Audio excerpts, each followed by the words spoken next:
Hello, everyone, and welcome to the very first episode of the Open Haven podcast, a space where we explore clarity, community, and guidance around digital media and creative growth. Do you ever constantly struggle to figure out where to begin, how to shape your ideas, or the directions to take to bring those ideas to life? If so, then you're in the right place. Hi, I'm your host, Damian Martinez, and today we're diving into that exact challenge through the story of someone you might relate to. Kevin. Kevin is a man in his mid-20s, full of excitement about building a social media presence and ready to start his content creation journey.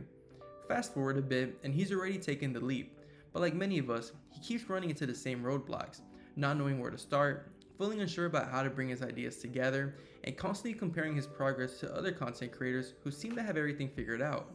Honestly, who hasn't been there? Staring at a blank screen for hours, bouncing back and forth between different ideas, feeling overwhelmed by all the possible different approaches that could be taken. Most of us just jump straight into creating without having a clear plan. And trust me, I'm very guilty of doing so. However, today, we're going to be looking at how Kevin handled this moment differently. Instead of pushing through the confusion alone, Kevin rather decided to seek out a community, people who shared in the same struggles as him, his curiosity, and his desire to grow.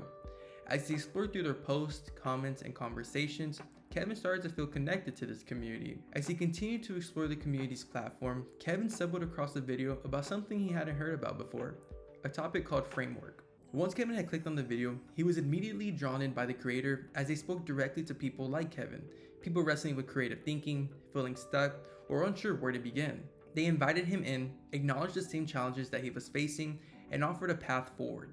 That moment of recognition that Kevin felt as he finished watching the video and that sense of you're not alone is exactly what an effective framework can produce. Now I know some of y'all may be questioning, Damian, what is a framework? Well, a framework is a structured, strategic, repeatable process for planning, producing, distributing, and measuring content to meet your goals.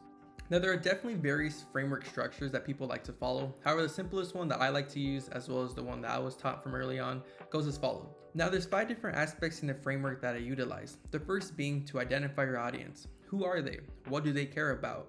How do they consume content? This will ultimately help you narrow down who you're trying to reach, as well as the different elements that you can incorporate to further reach and persuade your audience. The second aspect is to clarify your purpose. What do you want to accomplish from this piece of content?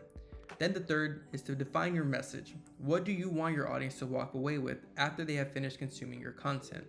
Then the fourth is to select your creative elements. After considering your audience and their interests, clarifying the purpose that you want to accomplish from your content, and defining your message as to what you want people to think about, then comes all the creative elements, the visuals, the tone, style, pacing, and everything that supports your message, making it more influential. And lastly, the fifth and final aspect, if it fits in with your content, is the call to action.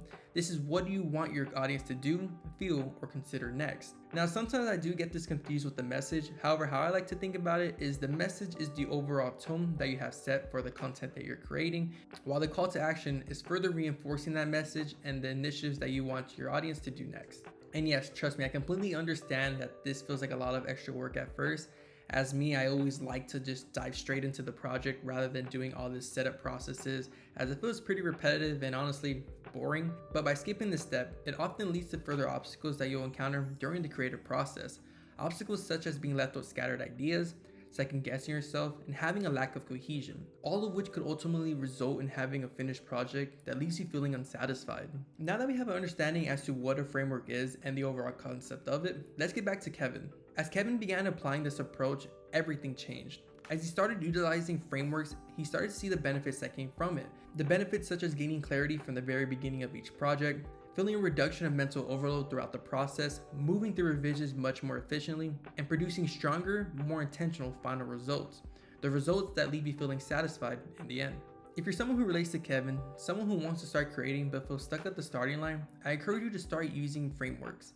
Now, I keep saying this, I understand that it's going to feel tedious a lot of the times, but once you start utilizing it, you begin to see the effectiveness of it. As I wrap up this segment, I'd like to thank you all for tuning into the very first episode of the Open Haven podcast. If you enjoyed today's conversation and want to be part of a community that grows together, feel free to hit that subscribe button. I'm excited to continue this journey with you all, and I'll talk to you all in the next one.